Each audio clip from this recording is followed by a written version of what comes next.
Good afternoon, everyone, and I'd like to welcome you to meeting number 11 of the Standing Committee on the Status of Women. I call this meeting to order. Pursuant to Standing Order 1082 and the motion adopted on Tuesday, February the 4th, the committee will resume its study of intimate partner and domestic violence in Canada. Compte tenu de la situation actuelle de pandémie et de Given the current pandemic situation and in light of the recommendations of health authorities as well as the October 19, 2021 directive of the Board of Internal Economy, in order to remain healthy and safe, all those attending the meeting in person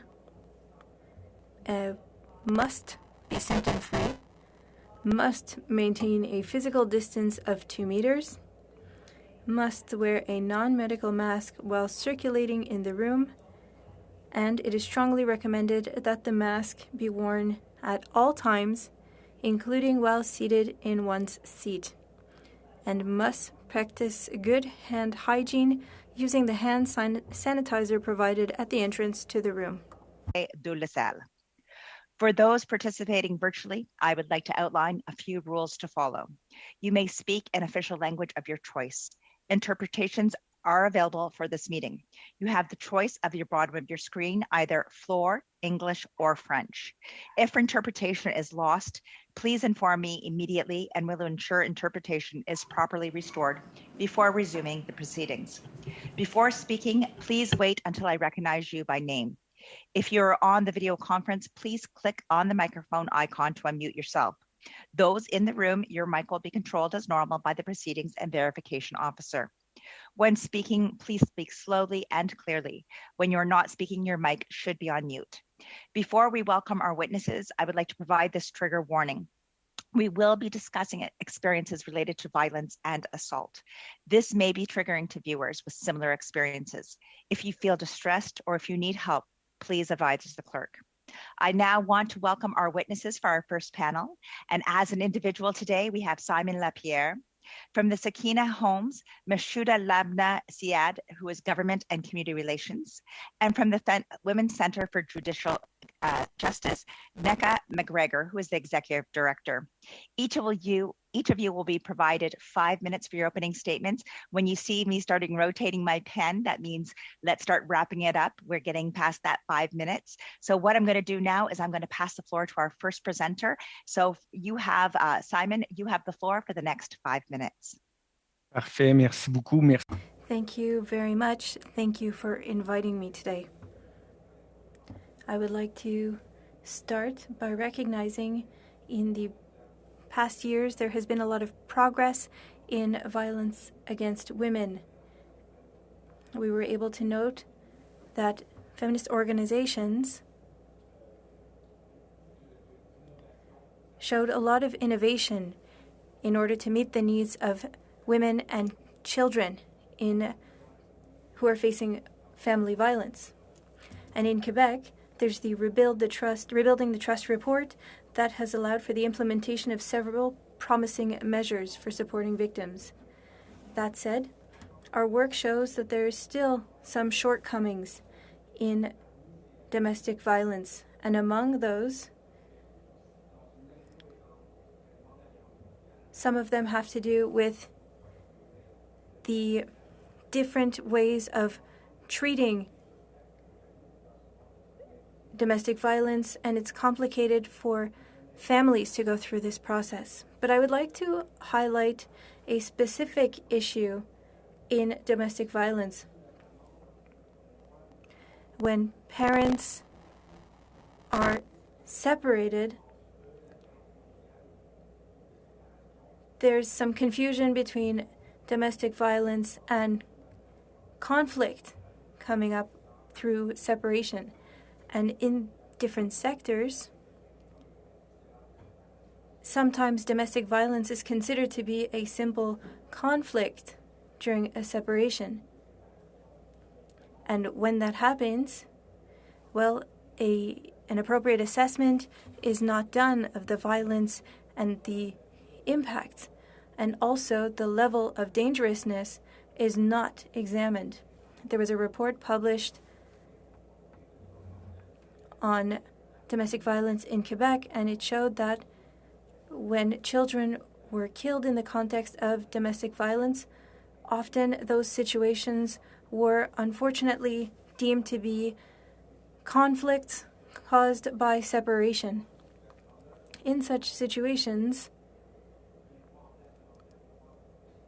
there isn't an appropriate follow-up of the people, and they are not offered resources. What is also very problematic is that women who are victims of domestic violence are doing what they can to ensure their children's safety, and often they're seen as being hostile, as feeding the conflict. And I want to highlight the fact that over the past years we have noted an increased use of parental alienation, which is used against women who are victims of domestic violence. And it's a bit of a pseudoscience, and it's very problematic because it punishes women and children. And often it puts them in a situation where they can't report the violent behavior of the father or the partner. I would like to say that there needs to be a global strategy that ensures a better alignment with the different sectors. I think it is also important to clearly define coercive control. This is a part of the Divorce Act, but it should be included in the criminal code, as has been done in other countries. But there needs to be a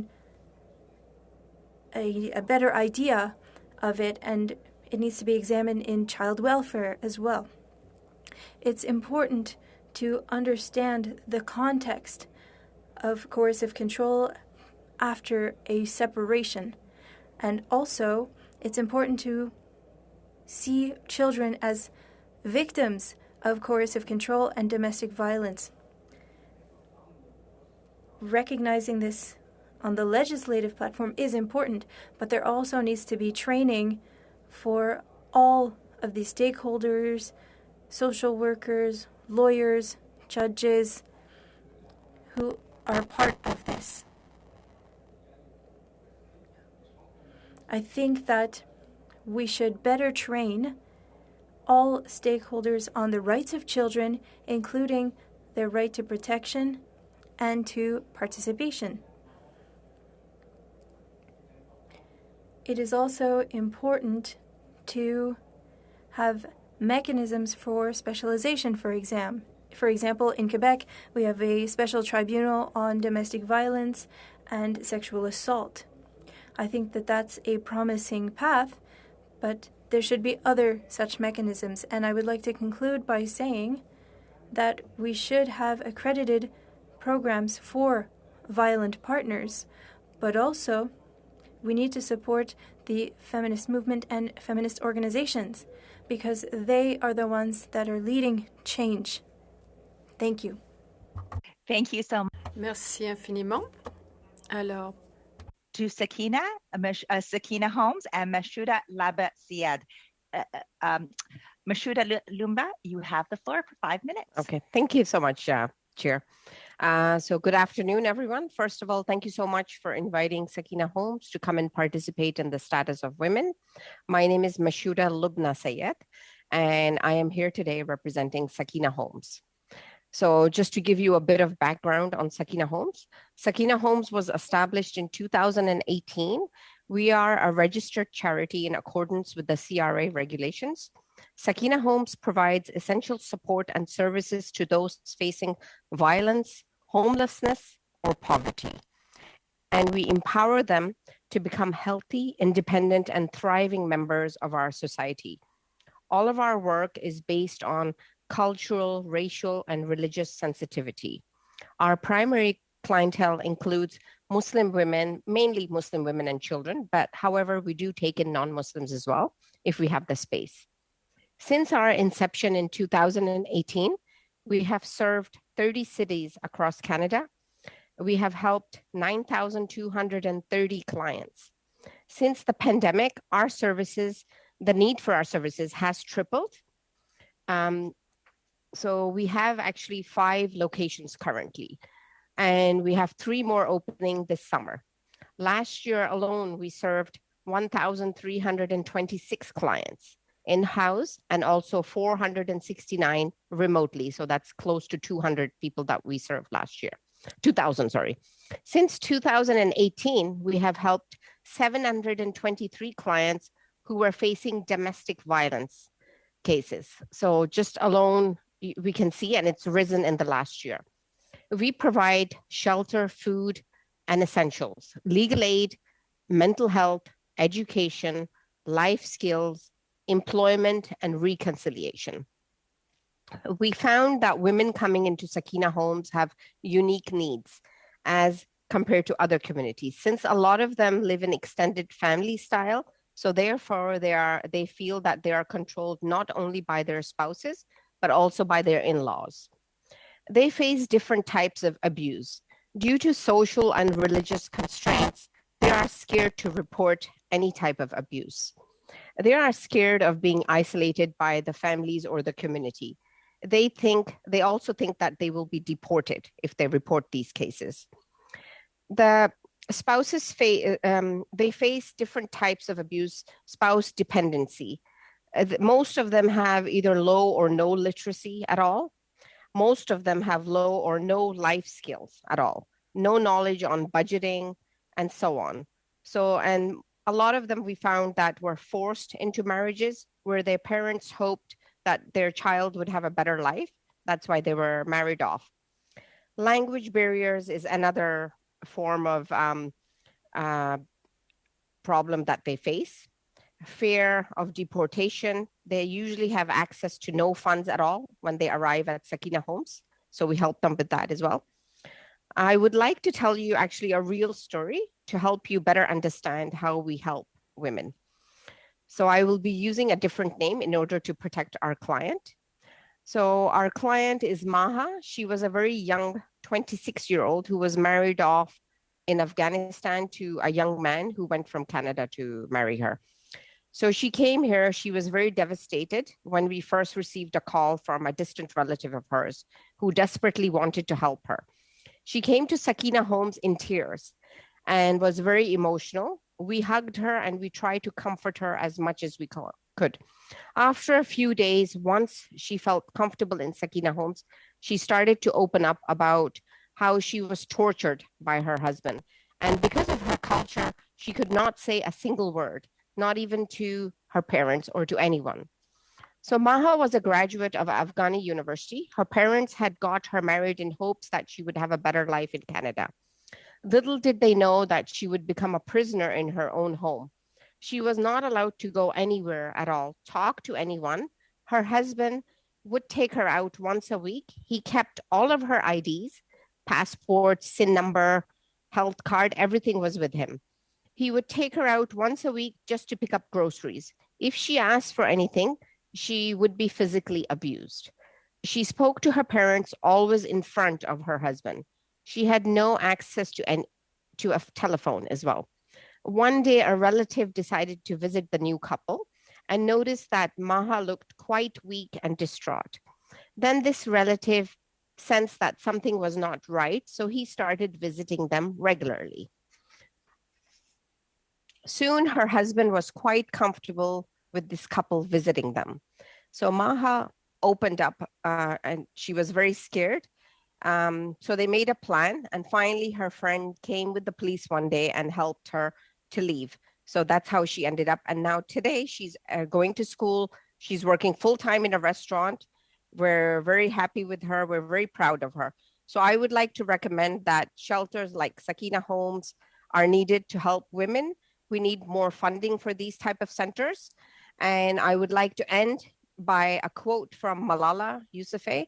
I raise my voice, not so that I can shout, but so that those without a voice can be heard. We cannot all succeed when half of us are held back. Thank you.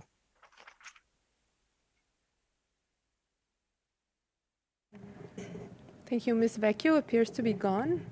I don't know if a vice chair would like to step in or...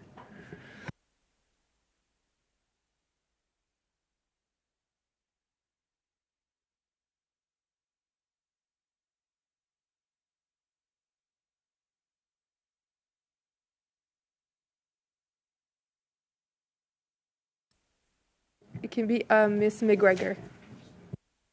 Ms. McGregor, you can go next. Okay, thank you so very much.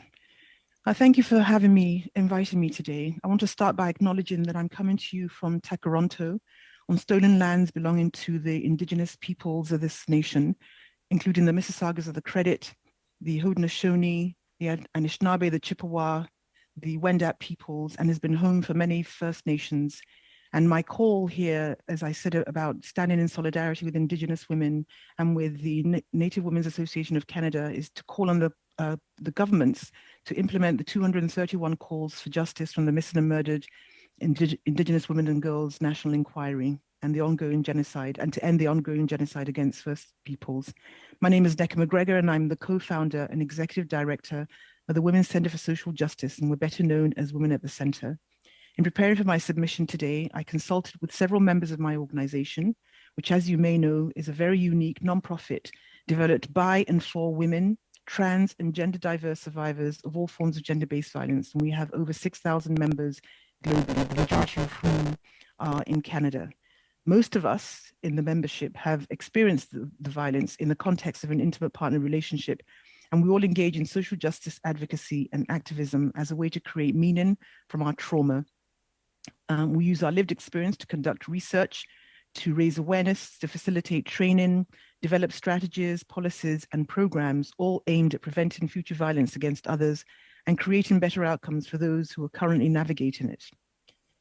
I also relied on the feedback reports we provided to the Department for Women and Gender Equality last year as part of our input on the National Action Plan to End Gender-Based Violence in Canada. And from all my consultations, one clear message was echoed over and over. And that's the message that I'm bringing to the Standing Committee today. And that message is simple, that tinkering with the current system, thinking that it will lead to the kinds of transformative outcomes we all seek, is a futile exercise. The time for tinkering is over. Now is a time for the kinds of bold and courageous actions we as an organization have been taking on this issue for almost 2 decades. Our members have therefore tasked me to invite you in to join us on this courageous journey. I myself am a survivor of attempted intimate partner femicide, and I cannot stress enough the urgency to get this right and to get it right now.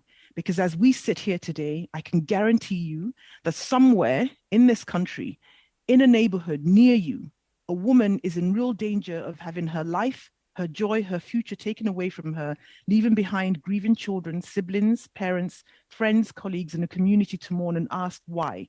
How could this happen? What did we not do? What can we do to make sure it doesn't happen again?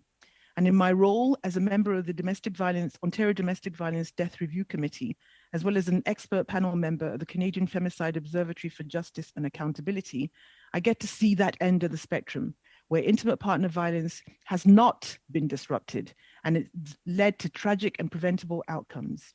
And in my everyday role as executive director, I see the other stages on the violence continuum, from survivors experiencing physical violence, coercive control, and harassment, not just from an abusive partner, but from abusive systems that we are led to believe are there as mechanisms for accountability and justice, but which in reality are as skilled and abusive as the abusive partners that we have left behind. A question that I've taken to ask participants in all my public speaking or my trainings and presentations is a simple one. And I'm asking all of you here today, if you had the power to create a system of prevention, intervention, support, healing, accountability, and safety, would you replicate the current systems that we have, or would you do things differently? And what does different look like? What is the cost of doing difference, both financially and personally? Something that I call disrupting and reconstructing the status quo. The systems we are currently working under are thoroughly ill-equipped to address intimate partner violence. We know this based on staggering examples that we've gathered from coast to coast to coast across this country of everyday experiences from everyday women who've experienced diverse experiences of gender-based violence and intimate partner violence, and how the systems that these systems are not sites of healing or justice or change or safety, but instead are there to suppress and oppress. We are calling for an alternative models of justice and engagement, ones that are based on transformative accountability, ones that are based on not on white supremacy and misogyny and misogynoir, but to disrupt this and find ways that are transformative to counter the culture of violence against women, counter the culture of violence against children, and relying on the types of work that we've done, including our Court Watch, our work on strangulation and traumatic brain injury. So I'm asking all of you today to support us and to support survivors as we work to end gender-based violence and intimate partner violence. Thank you very much. Thank you very much. And I'd like to apologize to the committee and thank you, Sonia, for stepping in as chair. We're now going to go on to our first round of questions. We will be providing 6 minutes to each party. And to begin this, we'll have Dominique Vienne. Dominique, you have 6 minutes. Merci beaucoup, Madame la Présidente. Merci. Thank you very much, Madam Chair. Thank you to our guests. Mr. Lapierre, hello and welcome.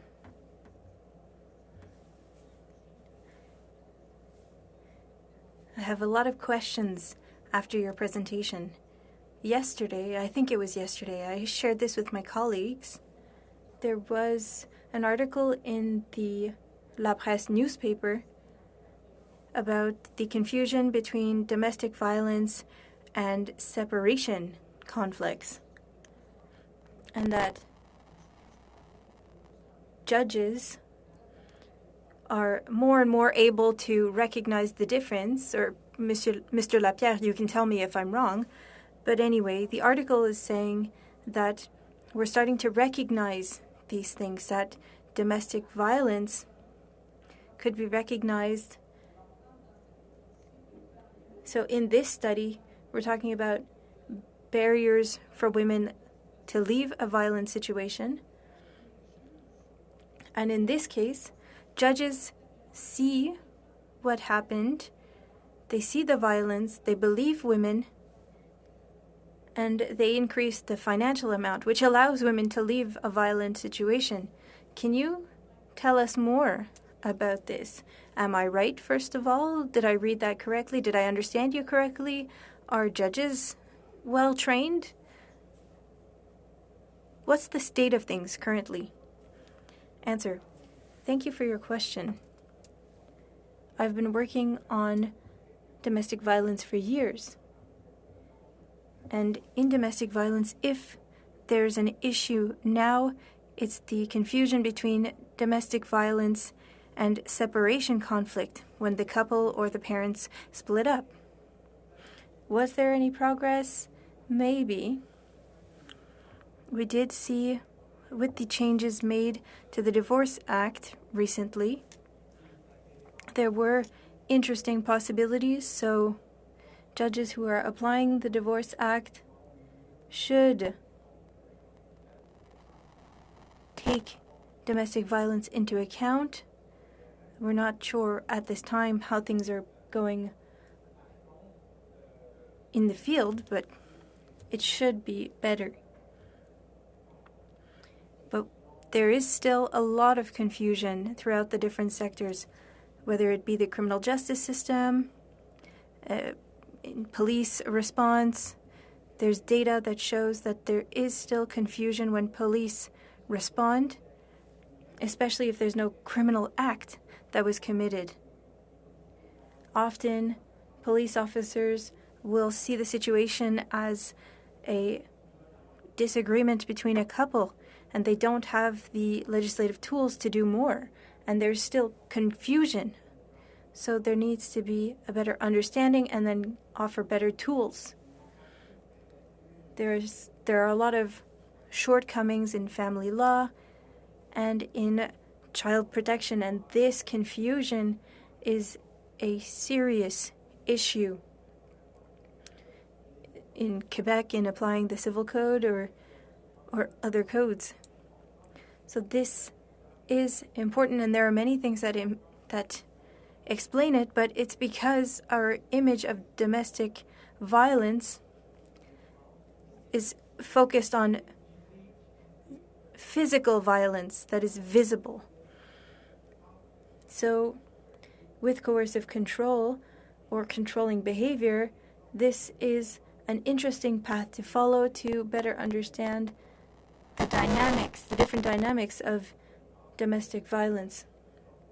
But it needs to go beyond the Divorce Act, and it needs to be uniformly applied in different sectors, and it needs to come with better training, because currently the training is not sufficient. Mr. Lapierre, I don't have a lot of time left. Would you also be able to tell us more about violence between young partners, teenagers? I don't know if it's something that you have reflected on, because it is, but it is a concern for us here, because the violence has to start somewhere. Children, youth, they see it, or they'll live it, and it will be a part of their future relationships sometimes. Answer. It does occur for teenagers, and so it is important to work upstream on prevention and even go younger than teenagers even. But what we know about violence in teenage relationships is that it doesn't follow the same pattern of traditional domestic violence, of a man who's violent against a woman. The violence will be different, and the younger victims will react differently. They might resist, and that changes our understanding, because the aggressor and the victim won't necessarily represent the idea that we have of domestic violence. And to have a better understanding, to offer better training and understand it, it is good. You have to look at it as control, and that would give us better tools to respond to that group. Quickly, you also talked about... I'm afraid I have to cut you off. I'm sorry about that. Maybe we'll get another chance. I'm going to pass it out now over for the next 6 minutes to Jenna Suds. Jenna? Thank you so much to all the witnesses for being with us today, and the great testimony you've provided so far. I think I will start with Mrs. McGregor. And great to see you again. I know we were at the Invest Ottawa Empower event yesterday, and you did a fabulous job in your presentation then as well. Thank you. I'd like to, one of your comments struck me, and that was with respect to taking bold and courageous action and really disrupting the status quo if we'd like to see transformative change. And I know that you've got some really impactful programs underway through your organization. One of them in particular, Fresh Breath, has caught my attention, and I'd really love for you to kind of share some of the discoveries that you've made through that program and that work. Thank you so much for the opportunity. Yes, the Fresh Breath research that we conducted back in 2012, 2013 is still the only Canadian context work examining the experiences of women-identified survivors of non-fatal strangulation in the context of an intimate partner relationship. And that work is really, again, focusing on how dangerous the physical violence associated with strangulation, with being strangled, is, and the long-term, short, mid, and long-term health impacts of such violence. And from that work, we partnered with researchers out of University of Toronto, Angela Colantonio and Lynn Haag, and Lynn was also at the yesterday's panel, and now looking at traumatic brain injury in the context of intimate partner violence, because again, something that we know is that the numbers of women who have experienced hits to the head, face, and neck that lead to possible possible traumatic brain injuries is equivalent to the numbers of women in the Canadian context who have breast cancer. But the amount of research, the amount of public awareness and education that is provided to that type of strangulation and head trauma is inconsequential. Whereas the impacts that the women who've experienced it are facing are life altering. It impacts their abilities to work, it impacts their abilities to function, and it also adversely impacts their abilities to navigate these systems that we're talking about, especially in the context of family court and trying to fight for custody of their children, because the way that they are seen is that they are somehow unfit, not recognizing the fact that the health impacts are caused by the physical assault from the partner. Incredible. And I wonder, building on that, you know, the impact of this research and the program on the survivors being able to conceptualize or contextualize what they've been through and the impact on their life moving forward. I imagine it's quite impactful. Can you speak to what you're seeing there? Absolutely. It is devastatingly impactful because survivors oftentimes don't even recognize that they are suffering from a brain injury, a traumatic brain injury. And so they blame themselves, number one. They can't connect the reason why they used to function in a usual manner and all of a sudden are not. And one of the most significant risks is that strangulation and the traumatic brain injury is something that is cumulative. Women are not strangled once. That's something that we found. Women are strangled multiple times. And what we know is that the more you are strangled, the more harmful the impact, right, that results from it. And so women are living in a sort of a daze, not recognizing that the dangers that they face at the hands of their partners, oftentimes these injuries are inflicted by the hand, that these men who are abusing them have their lives literally in their hands when they're being strangled. And the women are unaware of the consequences. And so not having an opportunity to train, to raise awareness, not having funding, to continue to do the research and again to raise awareness is one of the reasons why we believe so strongly that there needs to be a lot more light shone on the impacts of traumatic brain injury, strangulation, not just to educate women survivors themselves, but to educate frontline service providers, to educate judges, to educate lawyers, to educate politicians, to educate everybody about the short, mid, and long-term impacts of this form of violence. And so tell me, how do you do that? Through your research, obviously you're gathering data. How is that being leveraged, or how can it be leveraged to amplify this issue?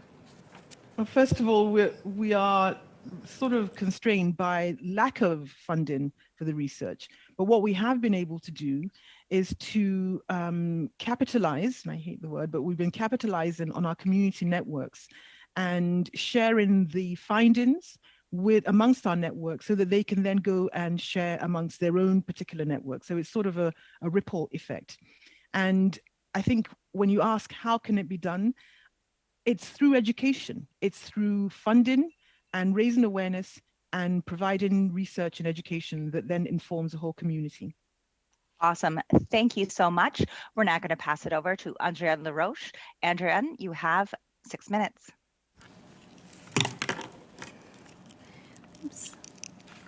Merci beaucoup, Madame. Thank you very much, Madam Chair. I'd like to thank our 3 witnesses for their presentations on this important issue. My first question is for Mr. Lapierre. You mentioned multiple times the importance of remembering the children who have to live in such a situation and recognize the harm that they face with coercive controlling behavior. Can you talk more about the impact of those behaviors on children, even if they're not direct victims of this? Answer, yes. The research has evolved a lot recently. Recently, we thought that domestic violence only impacted the adults, but now we know that it impacts children. And with coercive control, just because domestic violence is a dynamic of control and withholding people's freedoms and things like that, once we understand domestic violence that way, it's easy to understand that a child witnesses different ways to control, that their mothers are controlled. Well, they're living in a situation of tension and fear on a daily basis. And men who are violent against women, who use control or dominance, and who impose rules, well, they'll often impose the same thing to their children. They'll have the same attitude towards their children. So children are often targets of controlling and violent behavior from the partner. We want, well, whether or not children are present during the violence, whether or not they're targets, they will be living in a situation of tension and fear.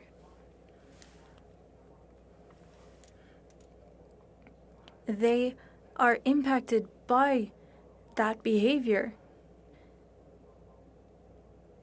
It impacts how the whole family works. So we need to understand the reality of those children and take it into account in our policies. So what we think is indirect is in fact something that is felt very directly by children. Can you tell us more on the importance of criminalizing coercive control? And perhaps you could answer by talking about what is being done in other countries. Presently,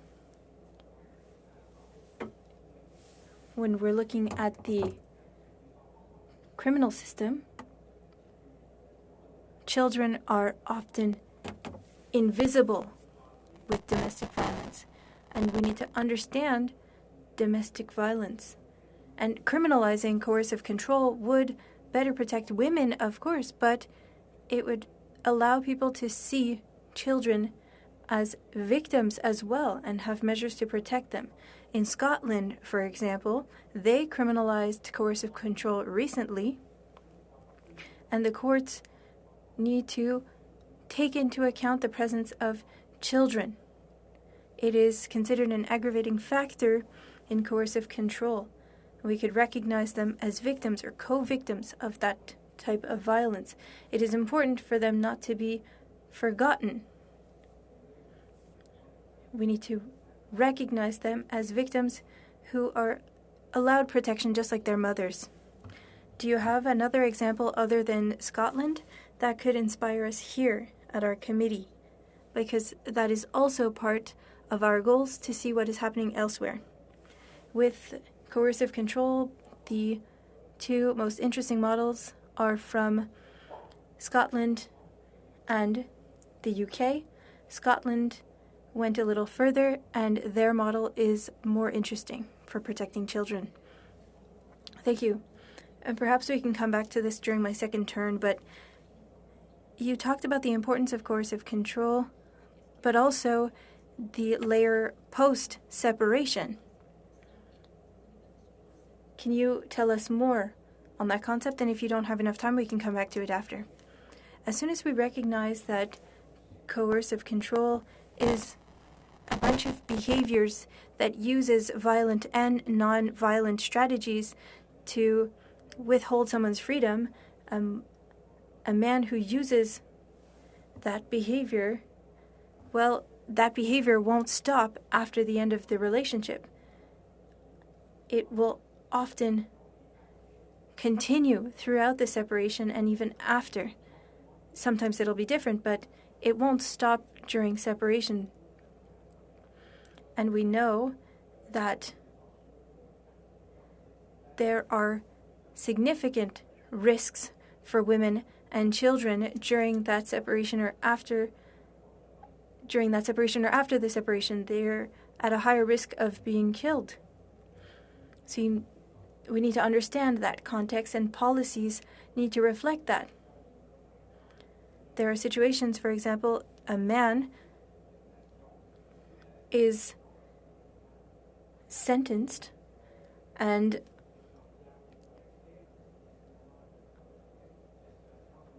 if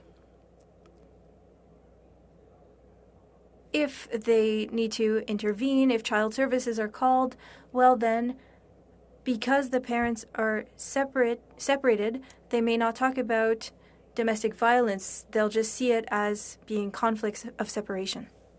Thank you so much. We're now going to pass it over to Leah Gazan. Leah, you have 6 minutes.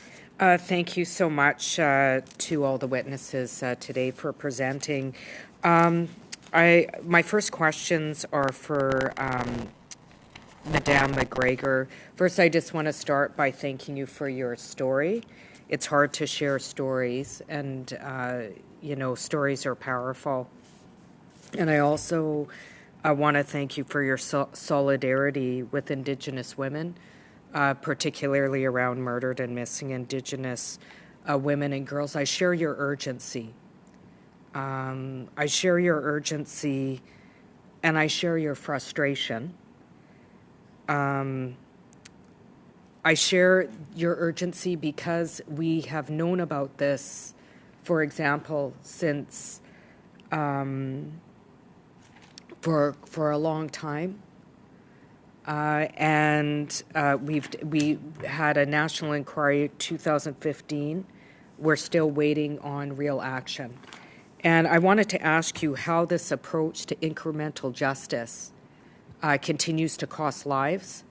For example, in my riding, many ridings across the country, we have seen rates of violence go up 400% in some areas, and we still don't see action. And, people continue to go missing and murdered, and you shared your own stories. So I want you to talk about, maybe share about the dangers of incremental justice and women constantly, and to us LGBTQIA, sorry, it was quite an intense question period, constantly having to be thankful for crumbs when our lives are on the line. Thank you. Yeah.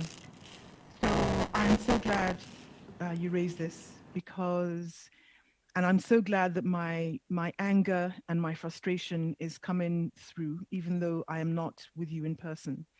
And my anger and my frustration, as I said, born from my lived experience. On Mother's Day 2003, I thought I was going to die. I thought I was going to die in front of my 3 children. And like I talk about how the negotiations, the promises I was making to the goddesses, that if my life was saved, I would do everything I can in order to make it different. I have 2 daughters and a son. I don't want the future that they live to be a reflection of our past. And the whole nonsense, the whole notion that we can make these changes piece by piece is what is costing lives, and it is as dangerous as the violence of these violent men, that the system is so lackadaisical and so complacent and is playing with the lives of other people. But the reality is that as lawmakers, as police officers, as individuals are sitting by thinking that it won't impact them, we know that this violence will hit anybody, everybody. No woman is safe. No woman is safe. But we have to understand the intersectionality, Dr. Kimberly Crenshaw's intersectionality, that whilst no woman is safe, some women are less safe than others. So Black women, Indigenous women, racialized women, trans women, these communities are suffering and are dying at a rate whilst other people look on. And when the murders happen, I am tired of the what should we have done? What could we have done? There is so much that could be done. There is so much. Sorry, and I said just because we have limited time, and I want to hone in on a point you're making. So when you do choose to leave, there's nowhere to go. It's so hard to leave. So how does that impact and cost lives? Because you've shared a very powerful story. It's really hit me. And how does that cost lives when it takes everything in your spirit to leave and there's nowhere to go? That's what I mean when I say that the systems that we have in place are woefully inadequate, because it tells women to leave, but where are you going to go in the dead of night with young children in tow? Housing is not available. Affordable housing is not available. Domestic violence pushes women into poverty. Domestic violence pushes women into it's a health risk. And we cannot think about tinkering. We cannot think about piecemeal. We cannot think about putting a Band-Aid over a cancerous sore. It won't work. We need to be bold. We need to be courageous. And we need to remove ourselves from this current system, these current systems that were not created for us or by us. They were created by men. And I talk about white supremacy. It was created to benefit white men and by extension, white women. So Black women, Indigenous women, we are on the margins. We are the ones who are dying at unacceptable rates. Unacceptable rates. And if people are not outraged, you're not paying attention. If people are not ready to do something differently, you will suffer the consequences, because this violence will hit home. It will touch you. So the time for tinkering is over. We need to be courageous. We need to do things differently. So just because I only have a couple of seconds left, there has been plans. Oh, sorry. Literally, you're at zero. Oh, so. anyway, Okay. could go on for hours. Thank you so much. Seconds. Thank you You'll for your powerful testimony. Thank you. We're going to start now with our second round. What we'll be doing is reducing some time. So to Shelby and Emanuela, you have 4 minutes. To Adrian and Leah, you have 2 minutes. So we're going to start with our first 4 minutes, and I'm going to pass it over to Shelby. Shelby? Thank you. My first question is to, I need to get the name right. I don't want to. McGregor? Yep. Nanika McGregor, Executive Director? Yes, that's me. No, I'm mixed. Sorry. Mashuda, here we go. Mashuda, first of all, maybe I'll just backtrack a little bit. All of the presentations today were quite disturbing, real and raw, and I'm so grateful that you shared the story of the young woman. I think I've been raised a little bit differently, and I haven't been exposed to a lot of this, and this is a huge eye-opener for me, and all the more reason that we can't sit back.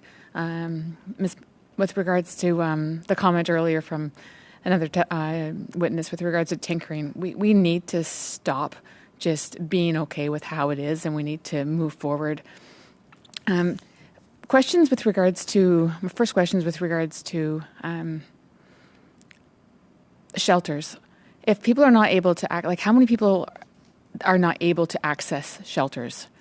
And do you have the equal amount of shelters for men as you do for women? Okay. Can you hear me? I sure can. Okay. So I live in Ottawa, so I think there are equal amounts. So there are lots of shelters available. The problem is they're all full. So even our shelters, like I'll give you the example, the Ottawa one, we house 20 women and children. We always have a wait list. We've been full since we opened about a year and a half ago. So, we need more places, and, maybe we need more funding. Like somebody was saying earlier, the woman decides she's going to leave now. Where does she go? She has no place to go. All the shelters are full. Survivors that are brave enough to speak to potential people that they're seeking. Yeah. I think that would be and for younger people, how do they feel comfortable, or how do they know that it's time to leave? And there's so much fear there. So that's a question. Exactly. Mm-hmm. And a lot of the young girls that we get, actually, they face a different type of abuse. They say we not only face domestic violence, but a lot of them face financial abuse as well. So they're being forced to work and provide for their families. So that's the reason they chose to leave. So what we started doing is working with clients remotely, because there are so many people who need help and all the shelters are full. So what we do, the city will place the client in a hotel or motel, and then we can provide them with all the same services remotely. Thank you. And my last comment or question for Simone, I'm going to try it in French. Vous avez parlé des groupes féminins. You talked about feminist groups being very important for improving the situation. What about the groups for violent men? Answer. That's a good question. Feminist groups have been the strongest with regards to groups for men. I briefly mentioned it. It's very unequal throughout the country, and it would be good to have more, but we need to ensure that groups working with men are offering good quality programs, that they are aligned throughout the country, and that they are aligned with the values of the feminist movement. And there should be an accreditation process for those groups so that we know that if a man is referred to those groups, we know that that person will have access to to good services. We're now going to move it over to the next 4 minutes to Emanuela. Emanuela, you have the floor. Thank you, Madam Chair. I'd like to begin by thanking all of our witnesses for the amazing testimony. I think I had to shut off my camera so that you wouldn't see my face because it was not pretty when I was listening to some of the testimony. So this is not easy for any of us, I'm sure, but it hits home sometimes, a lot of these conversations. Ms. McGregor and Mr. Lapierre, I guess my main questions are going to be going towards you, and I'm going to ask one question because I only have a couple of minutes.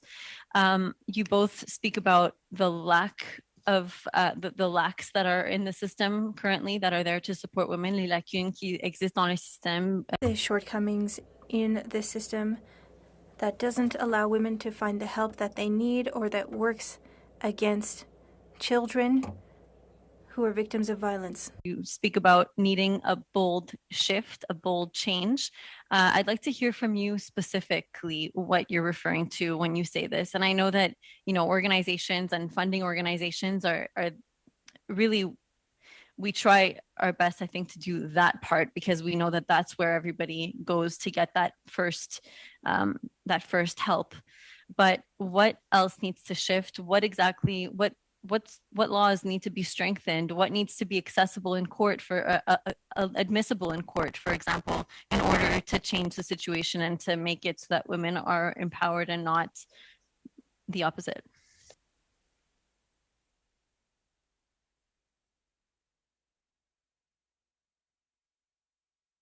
Monsieur Lapierre, vous pouvez commencer si vous voulez. Mr. Lapierre, you can start if you'd like. Je peux, en fait, je dirais rapidement pour... Just quickly, there are two things, if we needed to prioritize them: coercive control, criminalizing it, and also having a clear definition of coercive control that we could implement in the different sectors. But also the importance of supporting the feminist movement. We saw interesting innovation in the previous decades, and it came from feminist movements and made by women for women. And the federal government needs to continue supporting a feminist movement that can show innovation and take into account national and local needs. For 2 years, I've been working with the Federation of Shelters in Quebec, and a shelter said, that's enough. We need to better train people, responders, and it's being implemented in different regions, but there are very interesting initiatives that come from feminist organizations. So we need to better support them and recognize their expertise. Thank you. Chime in 1 minute. What are the big, bold changes that you would suggest?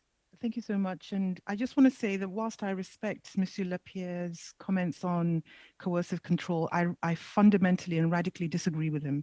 I don't believe that coercive control should be criminalized. I think that if the system is not nuanced enough to even understand physical violence, that it can see broken arms, broken limbs, how can it understand the nuances of coercive control? I think that criminalization of this process of violence is only going to harm certain communities. And I'm talking again about women are going to be the ones who are going to be criminalized. Women are going to be the ones who are going to be arrested. Women are going to be the ones, and especially Black and Indigenous women, are going to be at the receiving end of the criminal legal system's one size fits all.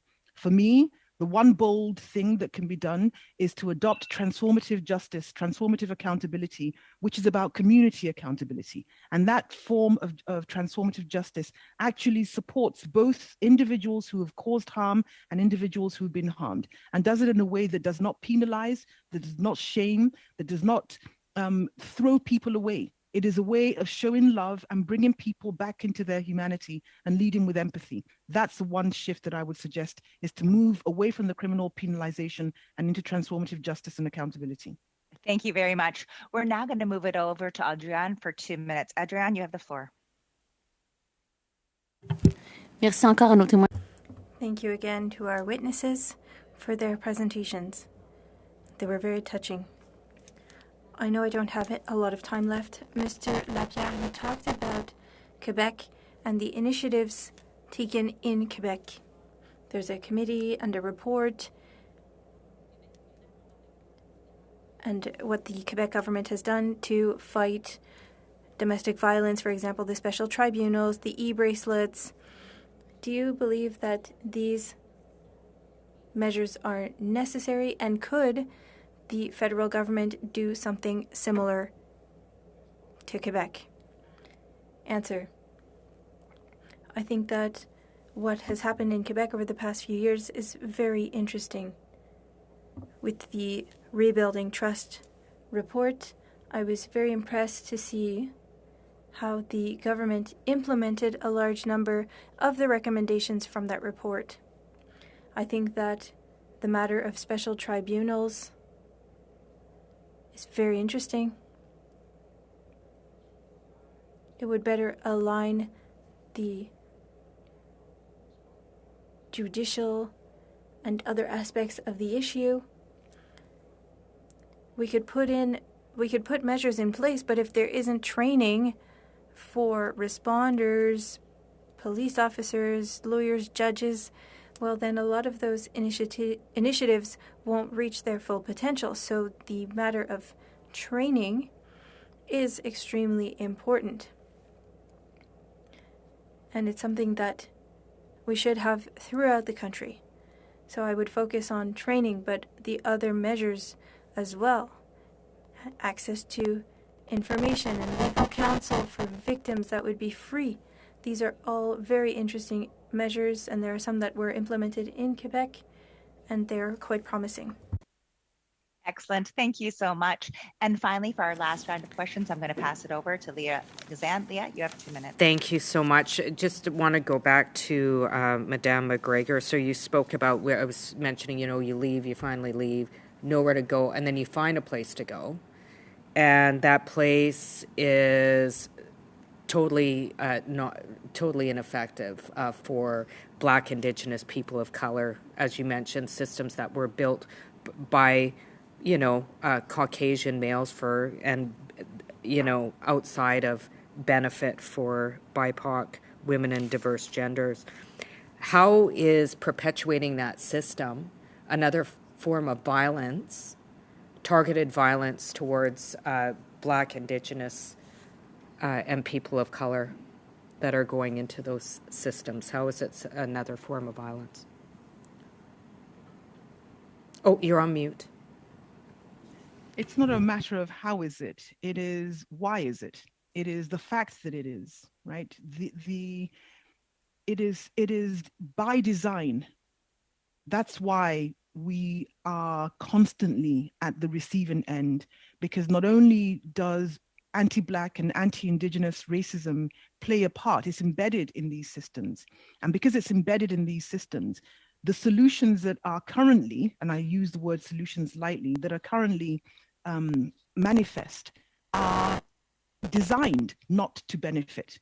And whilst I respect frontline workers, but my work is founded on the lived experiences of survivors who are fleeing and looking for safety. And what we know is that the systems that are in place, specialized domestic violence courts are not specialized at all. They don't work. We've been conducting court watches of these specialized courts in Ontario for the past 12 years. And we have found that these specialized domestic violence courts don't work.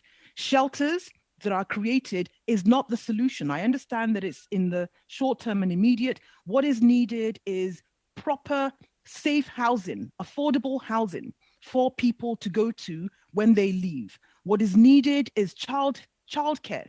What is needed is the wages that women earn to be increased. These are systemic changes that need to be made, because everything else, I keep talking about it, everything else is tinkering on the surface.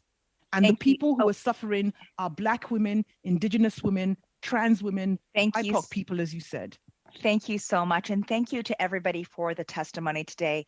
As Emanuela mentioned, it was a very strong testimony. So thank you so much for coming out. So j'aimerais remercier les témoins, les réunions. I would like to thank the witnesses. The witnesses to put yourself to leave the meeting, and to our clerk, she'll be welcoming our new set of panels, so we'll be suspended just for a few seconds. Thank you to all. Thank you.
Fantastic. So thank you so much to all the panelists for joining us.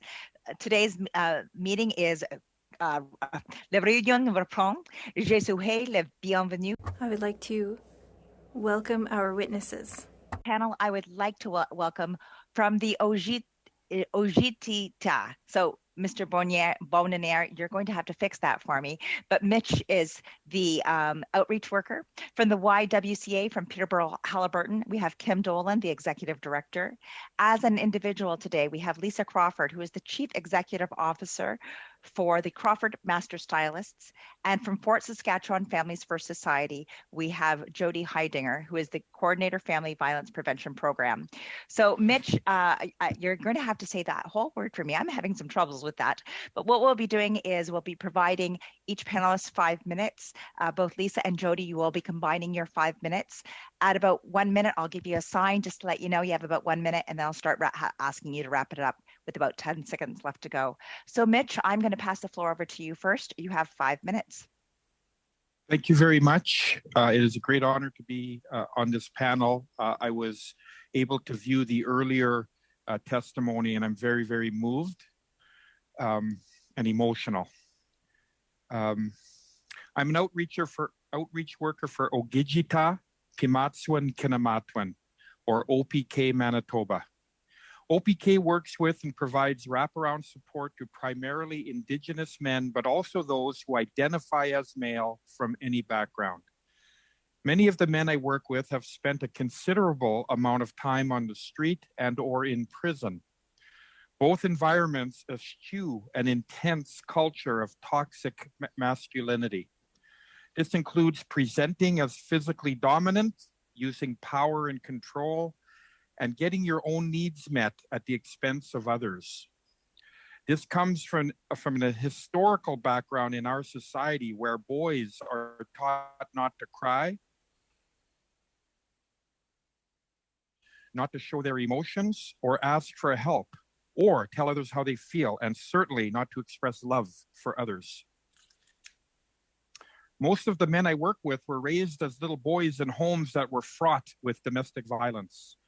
As little boys, they were horrified when their mothers were traumatized. They wanted to protect their mother, but felt too small and powerless and were frozen in fear.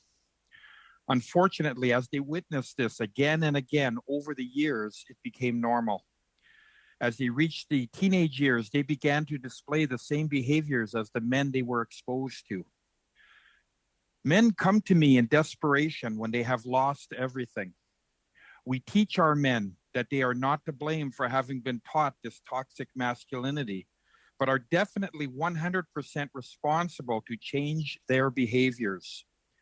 We tell them that you are not responsible for what happened to you, but you are totally responsible for doing something about it. We run welcoming, open-ended men's groups where men gather together without judgment. We share a meal, Indigenous ceremony, and profound talking circles. We talk about being better fathers, sons, partners, nephews, uncles, etc. We talk about past traumas, substance use, and relationships. These groups welcome everyone, judge no one, and often benefit someone. Sessions are extremely organic and natural. We do not subscribe to timelines, PowerPoint, workbooks, modules, or any of that kind of thing. Ultimately, the men heal by being vulnerable and learning from one another. We learn to express ourselves. We learn to ask for help.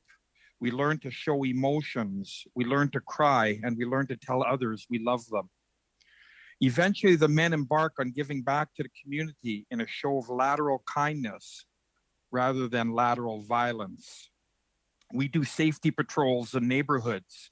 We help women and children get out of dangerous situations, and we support events that promote the safety and acknowledgement of women, two-spirited, and trans people. On several occasions, we've been called upon to sit with an abusive male partner while he watches his family pack up their belongings and leave. We turn to this fellow and tell him, there's a consequence to your behavior, and this is it. We let him know that if there's ever a chance for him to get his family back, that he will need to make changes. We invite him to our groups. We tell him we will work with you. Miigwech. Thank you so much, Mitch. And that's from the Mitch, you will have to pronounce this for me. Ogijita. Ogijita. Okay, Ogijita. Thank You you got so it. much. Thank you so much. I really that is appreciate the warrior it. spirit. The warrior spirit in men and women and trans. Ogijita. Ogijita. Well, thank you so much for teaching me that today. I'm now going to move it over to the YWCA, and we're going to have Kim Dolan. Kim, you have 5 minutes.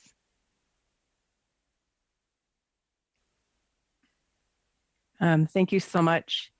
I am joining you today from Nogojiwanong, place at the end of the rapids on Treaty 20 Michisagig territory. We are all familiar with terms domestic violence, abusive relationships, violence against women, partner abuse, intimate violence, and we know the acronyms DV, VAW, IPV. And there's power in language.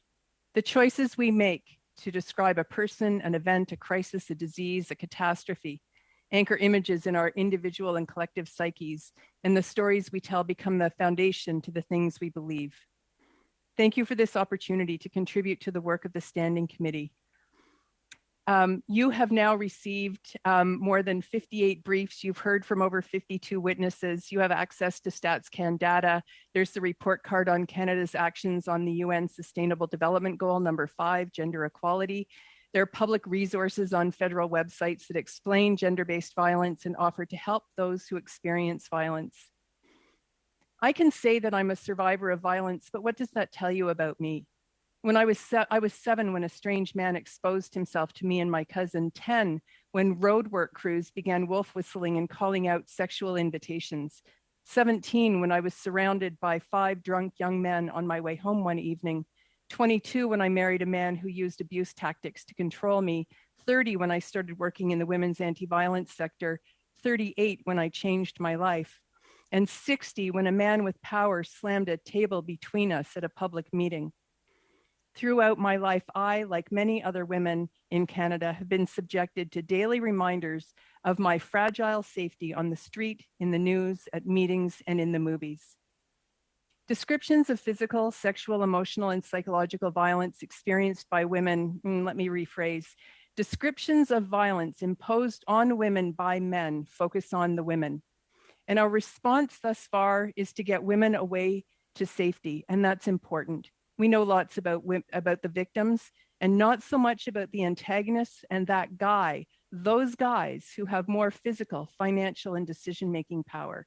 And we all know it, we see it in movies, in our families, in our institutions, in corporations, and in public office. The continuum of harmful behaviors is long and the harm caused is deep. Here's what I suggest. I've got 5 or 6 things. The UN Sustainable Development Goals.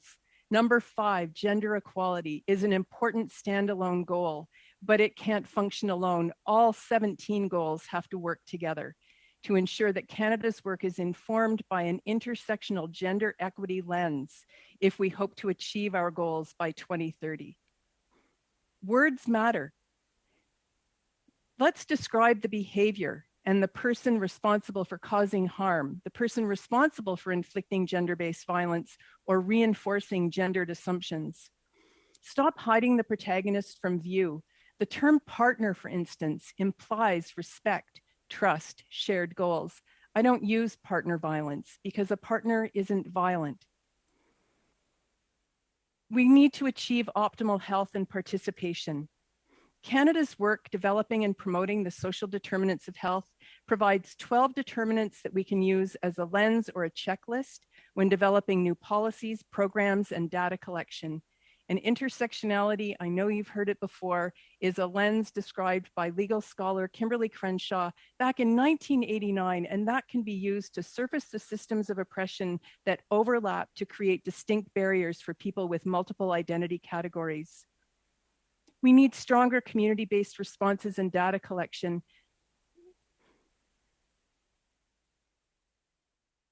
The brief that was submitted to the committee in February of this year references 2 primary data sources for measuring intimate partner violence.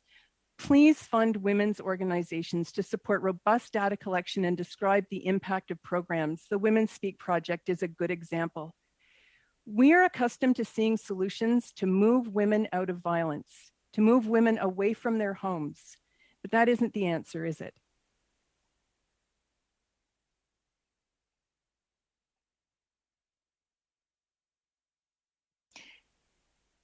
Thank you so much. Thank you very much, Ms. Dolan. I'm now going to pass it over for the next presentation, both to Lisa and Jody. So Lisa and Jody, I'll let you share your time. You have 5 minutes. Thank you, Mrs. Chair. Before we get started, I'd like to take the opportunity to acknowledge that we are on Treaty 6 territory, the home of the many First Nations people who have been here before us. Thank you so much for inviting me here today. It means the world. I created the SADA Fund in 2018, which stands for Salons Against Domestic Abuse. This fund was created after a client had come into my establishment to get their hair done. And when I went to go remove the cape, I saw physical signs of violence around her throat and impact on the back of her neck. This situation changed my life forever. I spoke to the Families First Society in Fort Saskatchewan about this incident, and they told me that one of the largest barriers is financial support because I asked how I could help. They informed me, so myself and 2 other local salons started a fundraiser through the Fort Saskatchewan Families First Violence Prevention Program. These funds are available to those who are fleeing abuse. This is very useful and it works. It's another option for victims who cannot get access to any other source of income, or they can't get Alberta Works. It is so beneficial also because it is very quick and it's flexible. The feedback from victims who have received SADA funds is beyond positive and beyond moving. It's paramount. We need to collectively find a way to grow SADA or something like it and get it all across Canada. The SADA fund survives from donations from members of our community and from donations from my company. With increasing numbers of family violence and IPV from the COVID pandemic, this fund will not sustain because too many are affected by this shadow pandemic. This topic has a lot of layers to it, and there are many ways we can help, but I have seen and heard how SADA has given people a second chance. A direct quote from a recipient is, "I went from barely existing to existing again. Thank you." Once again, we need to find a way to get SADA across Canada. We are also focusing on our cut it out theory that we deliver to salon and spa professionals. This education is crucial for the salon industry to recognizing indicators of family violence and how to deal with the disclosures without putting these victims into further danger. Everyone agrees that family violence and IPV is a massive issue today. It does not matter what your political party is, what you support, what you do for a career. Everyone agrees that this is a human issue and it is severe. Unfortunately, we cannot stop it, but we can work together to find some resolution. SADA is a fantastic option and often referred to as a magic wand to many nonprofits that do not have it. Anyone who hears about SADA knows how quickly it has grown because it truly is rare. Everyone wants to be a part of something amazing, and I believe this is why it has done so well. And hello, everyone. Thank you for the invitation to share with you today. My name is Jody Heidinger, and I am the coordinator for the Family Violence Prevention Program here with Families First in Fort Saskatchewan. We support a small suburban rural area here in Alberta, Fort Saskatchewan in the Sturgeon County region. And our primary funding comes from the city of Fort Saskatchewan and supplementary funding from the United Way. This funding allows us to provide long-term supports that assist individuals with removing the barriers that have been keeping them from transitioning into a life free from abuse. This support includes threat assessment and safety planning, and needs assessment, education and outreach, advocacy, court support, and referrals.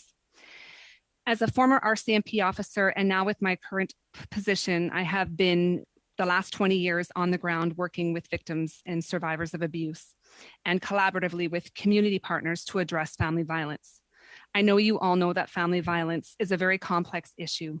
Individuals who are looking to leave their abusive relationships face many barriers in doing so. Being trauma-informed and walking with clients have given us an opportunity to see just where the challenges lie.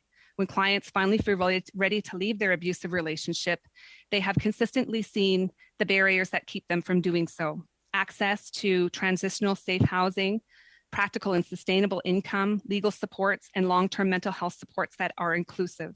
Supports that currently exist and help clients are not always easy to access in a timely manner, and if they do qualify for such supports, there are usually parameters in place on how the funds can be used.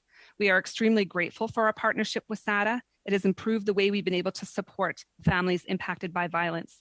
It's a tool that we use in parallel with other program supports, and funds are immediate and flexible. This gives us the capacity to provide timely, safe transition for clients in need. That SATA fund allows us to effectively respond to situations requiring our immediate intervention with hope for more time to focus on critical prevention, like working with men and boys in our community to challenge deep-rooted belief systems and our society's acceptance of toxic masculinity. This is the ultimate goal we need if we are to move towards our collective goal of eliminating violence in our communities. Thank you. Phil, thank you so much, and thank you to everyone for your opening statements. What we're going to be doing is our first round of questioning. There'll be 6 minutes for each of our first round speakers. So I'm going to pass the floor over now to Michelle Frary. Michelle, you have 6 minutes. Thank you so much to these witnesses and to all my colleagues today. What a day of intense testimony. So thank you to everybody on the first panel as well. I want to start with Lisa Crawford. So Lisa, I'm really impressed with the work you've done. I'm fortunate to know you and be able to know what you've done, and it's amazing work. I'm curious what your thoughts are in terms of the prevention end of things. What can we instill as a federal government to help these women before they have those marks on their neck, before they're sitting in your chair, before they're victims? Hi, Michelle. Thank you so much. You know, it's such a complex issue. And, you know, it's one of those things that, yes, funding helps, but I find that getting cutted out, which is the education that we provide, it actually came from the United States and Alabama. And then it got to Western University, and then it came to Alberta. And Jody and I are actually certified to train salon professionals. Salon industry is a really unique industry. We are touching people. We are in very close contact. I think we all know of a situation where somebody tells their barber or their hairstylist everything about their life, right? We have such a unique position, but we really need to get this cutted out education put into our cosmetology curriculum, because as far as I'm concerned, this is health and safety. And through the cut it out education, we're also taught that by giving incorrect advice that is fairly common to us day-to-day citizens that we think is just a normal conversation could actually put them in a grave amount of danger. So I think that's where we need to start. We need to really focus on education, but then funding and definitely secondary housing is obviously crucial. So to answer your question, Michelle, before the bruises start, we need education. Great answer. Couldn't agree with you more, Lisa. Thank you so much. I'm going to jump over to Kim. Kim, thank you so much. Proud to have you here today from my riding. And I'm curious, Kim, you know, we saw this week some pretty shocking violence come out of a mainstream media at the Oscars. And when we look at sort of toxic masculinity and trying to help men recognize signs of self-regulation or how to regulate their emotions, how big of a play do you think that is that the federal government should be looking into sort of our role in investing in young men? Great question, Michelle. And isn't that really the crux of the issues that we're talking about? The episodes at the Oscars were certainly shocking. And the public debate that's opened up is also very interesting. The need for prevention and education, I think, can't be underestimated. We know that we need more supports for women. We know that more women are experiencing gender-based violence. When I started this work in 1988, we believed we were going to end violence against women and child abuse. It's pretty simple, just don't do it. But apparently it's not that simple. I think that we need to double up on systems of prevention and education while we are still helping women who are experiencing violence. And I think a big investment. I believe that we could change in one generation how our boys and our girls imagine themselves. I think we do our kids an incredible injustice. Our boys, our girls, our gender diverse children, we rob them of innate humanity and empathy and their joy with systematized, imposed gender roles. and permission for toxic masculinity to continue. It's tough. Like Mitch, when I was listening to you talk about your program, it's really tough to first have those conversations with men because there's a lot of risk in that, because it makes a lot of guys feel really uncomfortable.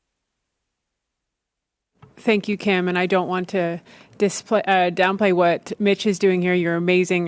These two ladies were from my riding and I only have so much time, but if you want to add on to that, Mitch, I think it is important that we are really looking at the root of the issue. And a lot of it, I've always said, we often want to treat or raise our girls to be in defensive mode, but what can we do to treat our boys, and what is the proper behavior, and what is, consent, and focusing more on that. Thoughts on that?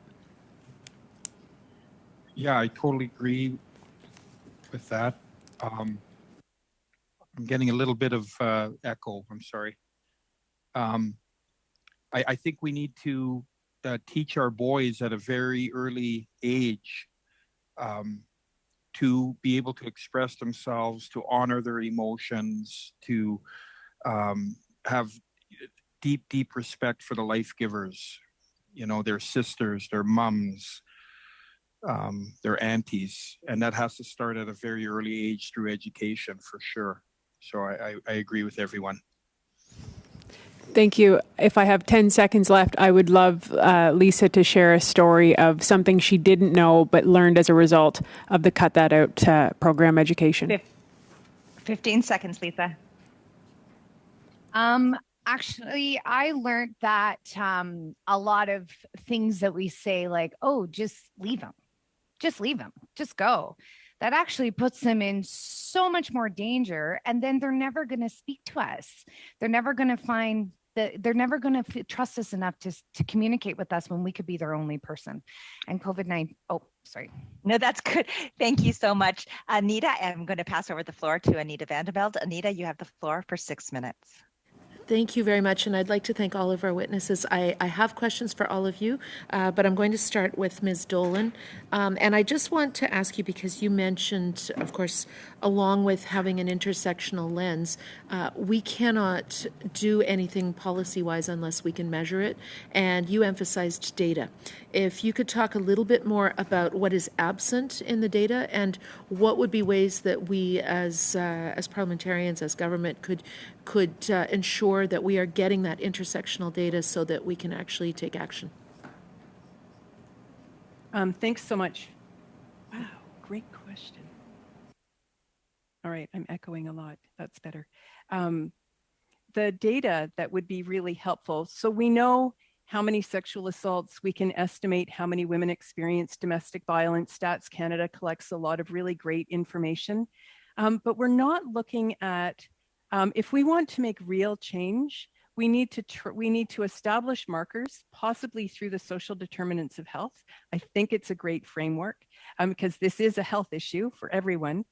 And then we need to establish guideposts along the way, not targets. I'm pretty specific about my language. And Canada's report card mentions targets, which is interesting.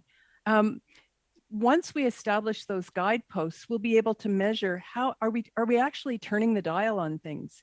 We cannot, in women's services, do this alone. This is an intersectional issue that requires all of us at micro, macro, and meso levels throughout our entire country to take ownership, to step forward and have tough conversations with folks who are afraid of talking about violence and that vulnerability. It's tough to imagine a new script if you haven't seen one modeled. So the data that we need is how are we actually making change and how do we track that? For instance, in Ontario, at our organization, we received provincial funding to establish a court support program. And it was before I arrived here 2 years ago. And what we were asked to measure or to track and report on was how many women did we provide support to? And that's very interesting. But we also know that the court support program was doing a lot of work that would prevent women from asking a lot of questions of the court office who weren't in a position as Lisa mentioned, to respond necessarily to those questions, and they needed better go-tos. We don't have any data that shows us what's the return on investment when we've got good court support workers who can connect women across the community to services they need. Lost data for well over a decade. It's those kinds of really tangible things we need in order to make change and track it, and then make some decisions about how to do a better job, learn from our big mistakes, and be willing to take huge risks. Very helpful, thank you. My next question is for Monsieur Bourbonniere. I first of all, I want to thank you for the testimony today, because it is absolutely vitally important that we are including men in this conversation. I have often said that stereotypes and socialization and gendered norms of behavior impact men as much as they impact women. Young boys are just as stifled as young girls when they are expected to fit into certain normalized molds. And I would just wonder if you could comment a little bit on how we start at a young age to make sure that we are not creating those kinds of gender norms that result ultimately in toxic masculinity. Thank you for the question.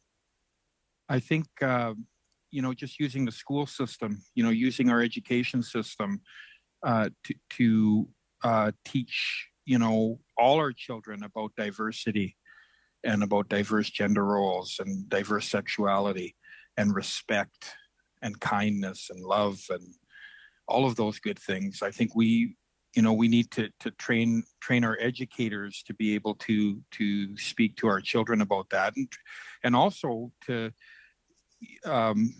train up our parents, support our parents to be able to have those conversations with their children as well. So I think as a government, as policymakers, as helpers in this field, we need to support those that are closest to the children, which are the parents and the educators. Thank you, and thank you very much for the work that you do. My last question, I have only 1 minute, is for Ms. Heidinger and Ms. Crawford. I admire tremendously that you've taken what is actually a very unique space as in hair salons, where you really are a front line when it comes to potential safety access for many of the victims and survivors. You mentioned something about the curriculum and making sure that there is training. This goes along a little bit with the kinds of things we've heard on bystander training, to make sure that people know how to respond and how to intervene properly. Could you elaborate on how we as legislators could, because I know that this is something that you're doing in a private manner, but what could we do in terms of legislation in that effect? You have about 20 seconds to respond. 20 seconds. Okay, so it's not really my area of expertise, I'll be totally honest here, but we need to somehow get it put into the curriculum when we're educated in cosmetology school. So I don't really know where that would lie. Maybe Jody, you could weigh in here. This is something where it's like, it's a need. And I've talked to the Alberta government about it, but federally it's where it needs to be. I'm going to just take this opportunity and actually pass it over. We can come back to Jody in a moment, but I'm just going to pass the next 6 minutes over to Adrienne LaRoche. Adrienne, you have the floor for 6 minutes. Merci, Madame la Présidente. Thank you very much, Madam Chair. Thank you to the witnesses. Thank you for your engagement. My first question is for Ms. Doland. We saw that shelters for women who are victims of domestic violence are not able to respond to the increase in requests because of the pandemic. And we also examined the impacts of COVID on women. But what happens at your organization? Do you have to turn women around because of the increase of cases of violence? Thank you for that question. COVID presented so many challenges for many of us, And for a while, we were required to reduce the number of shelter beds that were available to women in our community. But we also noticed that in our area, which is a small urban, large rural area, and in the northern parts of our region, there are a population density of 2 or 3 people per square kilometer, which means that they don't have access to travel, to services that are readily available. Sorry, my dog just woke up from a nap.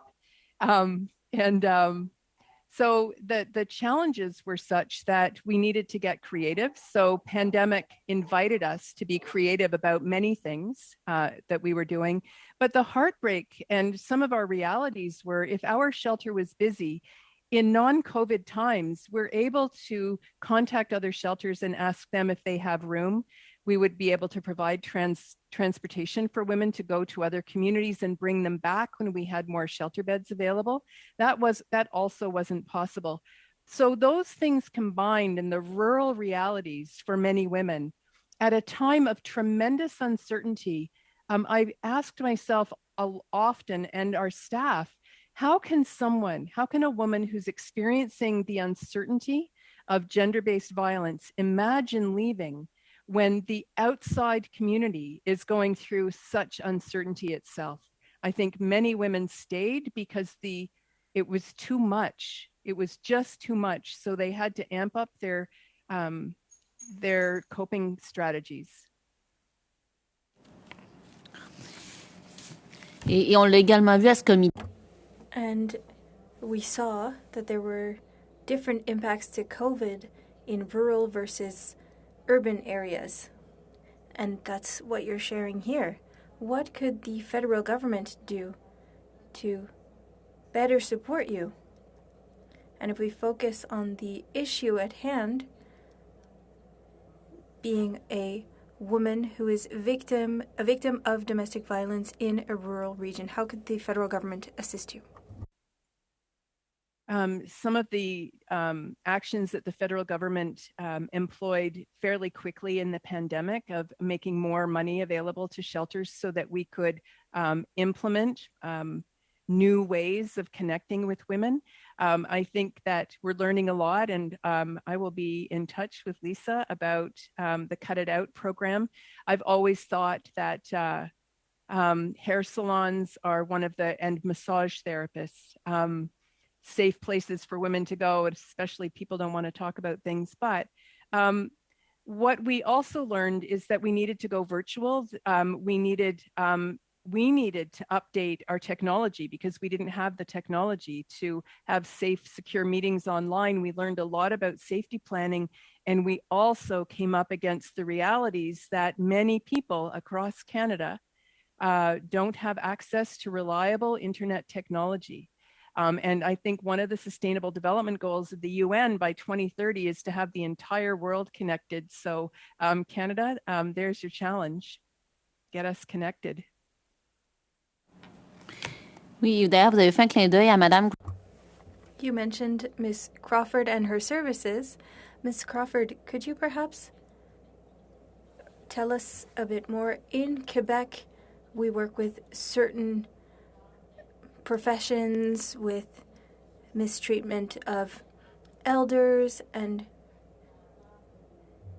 is that similar to what you're doing? You work with hairdressers and you allow them to be able to detect signs of violence, is that correct? Hi there. Thank you so much for your question. Yes, that's exactly right. Another thing I'd like to address here quickly is Cut It Out. When Jody and I went to go get trained to teach others this, there was about 20 of us in the room, and there was only 3 hairstylists in the room. The rest were police officers, and so this really, I know it's catered towards a salon, but any industry can use this. If it's against elders, which that breaks my heart, yes, this could definitely be utilized. 20 seconds left. Et à ce moment-là, même en milieu. So even in rural regions, there are different realities. I imagine that you see a difference as well between urban and rural areas. Yes, We do, definitely. That's why the Cut It Out, we offer it online. So one of us that are certified to teach it can definitely go online and we can teach it. But yes, the numbers definitely are different in rural regions for sure. And there's a lot less access to the education. So that's why we want to offer it online also. So then it really is accessible for everyone. Okay. Excellent. Sorry. We're going to now move on to our next 6 minutes, and I'm going to pass the floor over to Leah Gazan. Leah, you have the floor. Thank you so much, Chair, and thanks to all the witnesses for being here today. Mitch, you're a superhero in Winnipeg. You've won 2 Governor General awards. That's right, for your work. So, what you're doing is working. I've had the privilege of going on walks with you with some of the men that you work with, who are just outstanding, kind, gentle human beings. Not always, as you shared. Can you explain what action-based therapy is? Because that's what you're doing, action-based therapy with the men and young boys, right, or diverse gender. Right. Yeah, it's thank you for the question. It's based on a wraparound approach. So when a man comes to us asking, wanting, and needing help, we establish relationship. We do it in as non-judgmental ways we can in terms of the person. We certainly judge behavior, though, because that's 2 different things. So we let folks know early on our stance on the treatment of women and girls. That wraparound is based on relationship. It's based on accessibility. The men have access to us on a 24-hour basis.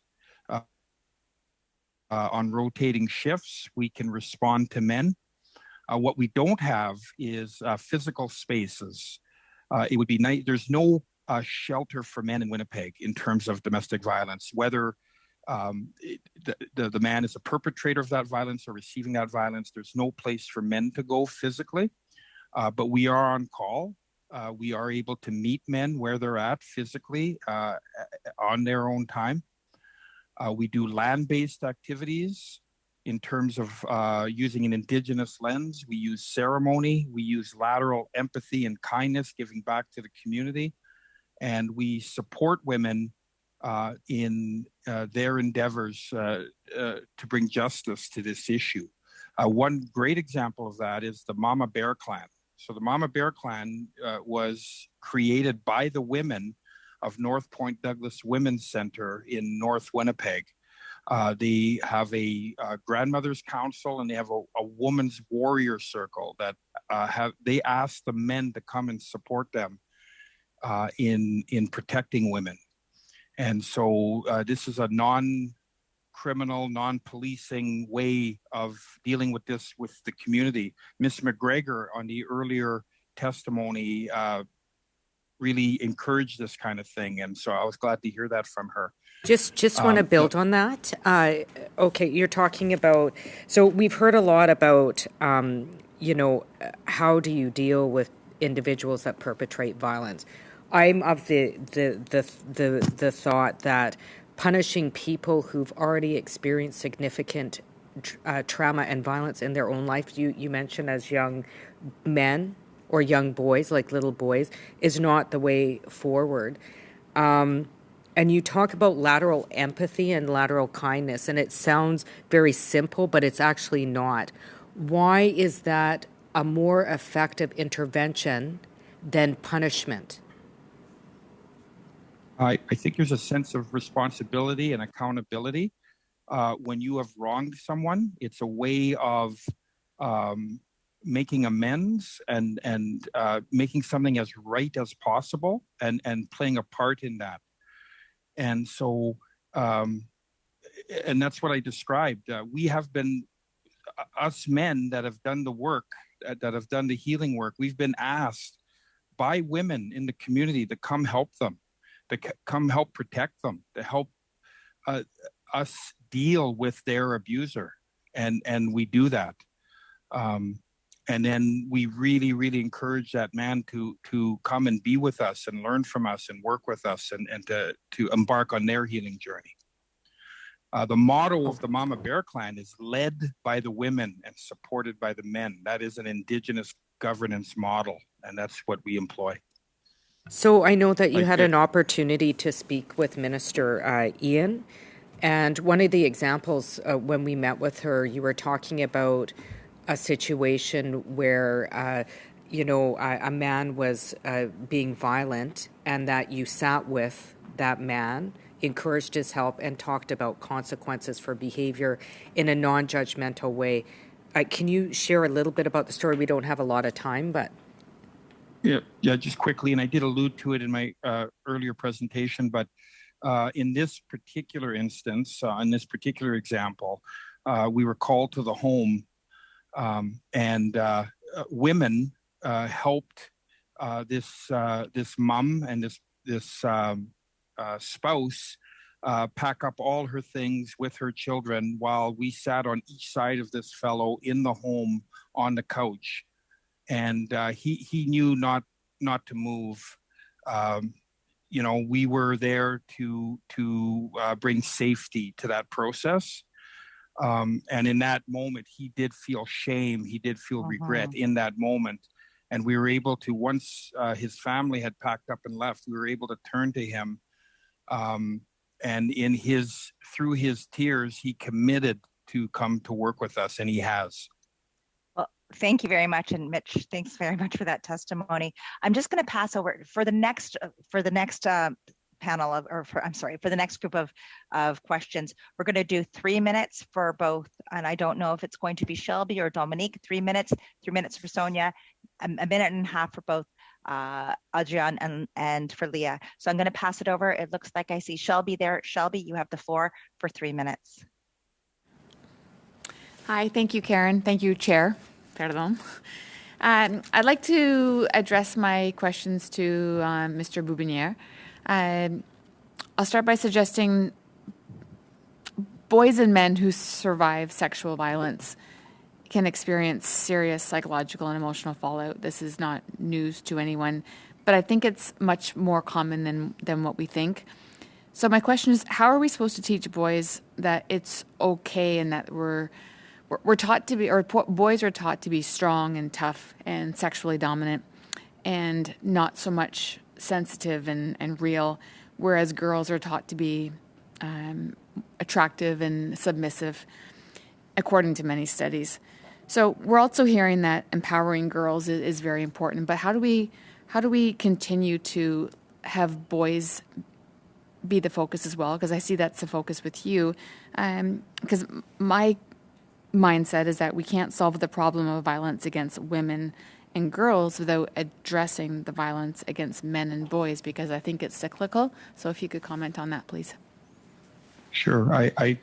I'm not an expert on many things, but I'm an expert on myself, and I am a survivor of sexual violence by men as a little boy.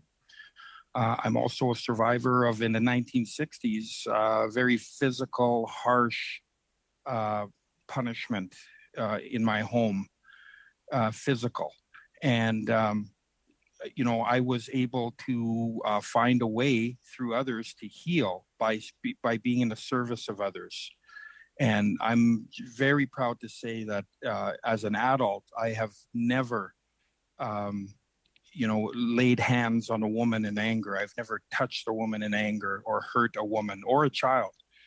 And so it's possible to grow up in a toxic environment and change and be part of the change rather than the problem. It is possible, and it's happening, and we're doing it.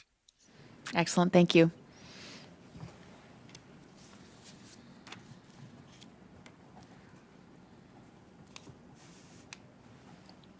I also want to make some space. We haven't heard from Jody, and I'm cognizant of the fact that I am a male, and I would like to put her forth ahead of me. Jody, you have 30 seconds if you want to go ahead. Thank you very much. I appreciate the opportunity to share from our experience. We are a family resource network, so I believe when we're engaging parents at a very early stage in their parenting to encourage that early attentive caregiving and that emotional attachment piece, dads need to be just as much a part of that nurturing that happens in the home, so that they have the capacity to model those behaviors early on for their children. But also because we know with that core brain story that you can't undo the impacts of trauma, but the one thing that you can do is create opportunity for resilience by attaching those young little minds to as many healthy adults that are not in a parenting role outside of the home. So whether that's extended family, whether that's friends, whether that is community groups, support groups through school, early education. But from our experience, making sure that dads are a part of that plan moving forward and giving them opportunities to step up and play that nurturing role in the lives of the little ones. Awesome. Thank you so much. I'm now going to move it over for 3 minutes to Sonia. Sonia, you have the floor. Thank you, Madam Chair. Thank you all the witnesses for sharing the powerful testimony, and thank you the work you're doing. Mr. Borim Wagner, you said that when you're teaching men, boys should be respectful. Do you think what age it need to be started? As young as possible, right from infancy, toddlerhood, into the early years of school. I'll give you an example, a really quick example. Part of what we do as men and boys in Winnipeg is we help people in poverty. We help people move. We help people get furniture. We try to help out with physical needs of young families. And so we might have a crew of men and boys working, moving furniture out of a house, and there's a lot of us outside, maybe on the sidewalk, and we'll see a woman walking down the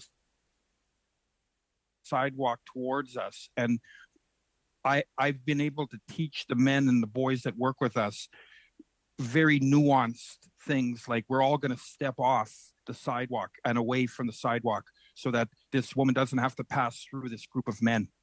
It's little things like that. It's just being aware of nuance and subtlety. That's what we're teaching our boys and our young men. Thank you. My next questions to Ms. Joel or Ms. Haringer, if you want to answer that too. What do you think racialized women or there's some victims are often unwilling to access the support system?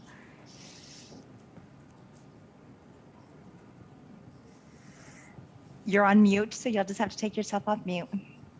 Oh, my apologies. In my experience, the big challenge with some of the victims that we've supported accessing supports through formal supports are fear. Fear of retaliation, fear of their partners getting in trouble, being removed from their home, especially if they're a primary breadwinner, children being removed from the home. So the majority of the people that are accessing supports do so through informal avenues, like Lisa in her salon.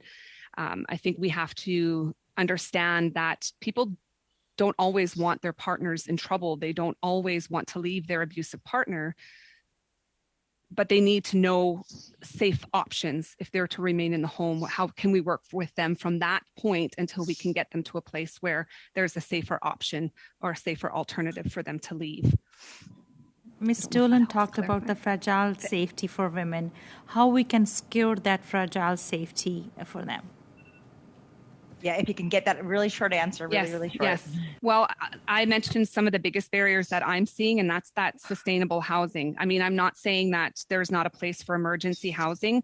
I think it is a great tool to have when there is that physical safety need, but it's healing doesn't happen in 21 days at a shelter. So we need to give people the opportunity to have access to that second stage where they can really focus on that healing and get involved in programming that really interrupts that whole cycle of abuse to begin with. Perfect. Thank you so much. We're going to go now to Adrienne. Adrienne, you have a minute 30, so 90 seconds. Merci, Madame la Thank you, Madam Chair. Thanks again to the witnesses. And To conclude, my question is for Ms. Dolan. We know that the federal government invested significantly for women that were victims of domestic violence. Would a more stable and predictable funding be useful to you, and would it alleviate the burden of trying to find funds and allow you to offer more services? Yes, more stable funding, and I understand that governments purchase service from organizations on behalf of their constituents. This is a compelling issue. Yes, we need more funding. Yes, we need more stable funding, and in many ways, nonprofits are penalized because we are really smart with funding. We can stretch a dollar. We learn a lot from business. Business could learn a lot from us. But when we're really smart with the money and things change, we end up getting penalized for that. And that doesn't bode well for any of us. So I think funding for stability, funding for data collections so we can really start to demonstrate return on investment. We need to move the dial collectively, collaboratively, and thank you for the question. Thank you so much. And thanks, Kim. You must have heard my buzzer. Thank you so much. I'm now going to pass it over to the last 90 seconds to Leah. Leah, you have the floor. Thank you so much, Chair. My questions are for Mr. Bourbonniere. You talked about the importance of mindfulness in your last testimony. You also spoke about the importance of relationship, and it just sounds so simple. So, but it's critical, and I think one of the reasons why you're such a hero in the city. You're my hero in the city of Winnipeg in terms of seeing long-term sustainable change with people who are working through their trauma and their own harmful behaviors. Why are relationships and mindfulness so critical to what you do with others? I think there's a power in a kinship type relationship. I'm in a position where I become an uncle, and that is an Indigenous lens. I can, in a good way, I can scold my nephews when they are behaving poorly. We did a men's group last night, and it was very powerful. And one of the men who came is now 37 years old. I started with him when he was 9 years old. I've been with him for 28 years on and off. And he pays it back. It's generational what we're doing. So at this point, we have grandfathers, we have dads, we have uncles, and we have nephews that we're working with. Wow, darn. that was okay. Right Thank you. Sorry about that, Leah. I think we could go on for about 2 more hours just specifically on this panel. On behalf of all of us at the Status of Women, I would really like to thank Mitch, Lisa, Jody, and Kim. Thank you so much for bringing this incredible testimony to us today. I'm just going to remind everybody our next meeting is going to be on Friday. We will have the Honorable Marcy Ian appearing with a few members of her staff. And for our second panel, we'll be welcoming the Immigrant Women's Services Ottawa. So thank you, everybody, for a fantastic meeting today. Do I have the ability to end the meeting today? Can we adjourn? I don't see any problems. I call this meeting adjourned. Thank you very much, everyone.